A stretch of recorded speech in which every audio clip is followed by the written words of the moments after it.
नमस्कार दोस्तों। मैं आपका मित्र ज्योतिष आचार्य विकास जी। आज मैं आपके सामने ये दूसरा वीडियो लेके आया हूँ गीता के बारे में, भागवत गीता के बारे में, जिसमें हम दूसरे अध्याय का के जो मैसेज है, सार है, उसको देखेंगे। तो इस अध्याय का नाम है सांख्य योग। इसमें कृष्ण अर्जुन को श्री कृष्ण जी अर्जुन को आत्मा के अमर होने का ज्ञान देते हैं। शरीर नष्ट होता है लेकिन आत्मा नष्ट नहीं होती। आत्मा नष्ट नहीं होती। आत्मा परमात्मा का एक बहुत छोटा सा हिस्सा है, कनेक्टेड रहता है, लेकिन हम भूल जाते हैं। और आत्मा में जो हमारे डिफरेंट जन्म होते हैं उसमें जीव चलता है। प्योर आत्मा नहीं चलती, आत्मा के ऊपर कुछ लेयर्स होती हैं। तो मैं कुछ वीडियोस लेके आऊंगा पंचकोश के बारे में। वहां पे हम इस बात की चर्चा करेंगे।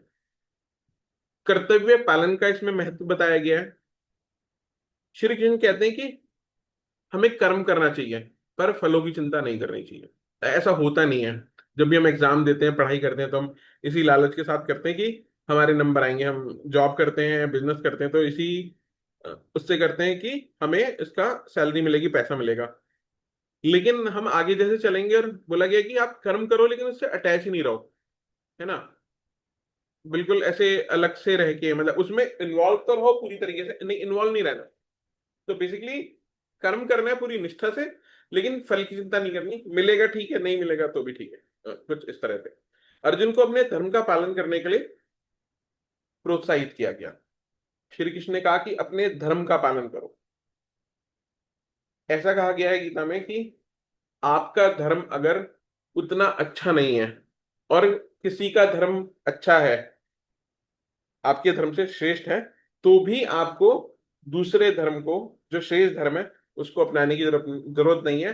आपको अपने ही धर्म का पालन करना चाहिए, चाहे वो उतना श्रेष्ठ नहीं है। संकट में स्थिरता और धैर्य रखना चाहिए। मुझे भी नहीं आता ज्यादा धैर्य रखना और स्थिरता रखना, लेकिन इसमें कहा गया है, और जो कि सत्य है, क्योंकि आत्मा तो नष्ट नहीं होती ना, वो तो स्थिर ही है। ज्ञान और कर्म के मेल को समझाया गया है इसमें। अर्जुन को जीवन का सही दृष्टिकोण बताया गया है। कृष्ण कहते हैं कि ज्ञान से मनोबल बढ़ता है, कॉन्फिडेंस बढ़ता है ऑब्वियसली आपका। तो ये जो अध्याय है, आध्यात्मिक ज्ञान का आधार है, स्पिरिचुअल नॉलेज का बेस है। तो आशा करता हूं दोस्तों आपको ये वीडियो, अध्याय 2, सांख्य योग, पसंद आया होगा। आप मेरे चैनल को सब्सक्राइब करेंगे अगर पहली बार आए हैं तो। और अगर सब्सक्राइब्ड यूजर हैं, मतलब आपने सब्सक्राइब कर रखा है, तो आप इस वीडियो को लाइक कर दीजिएगा। धन्यवाद दोस्तों। जय श्री कृष्ण। मिलते हैं अगले वीडियो में।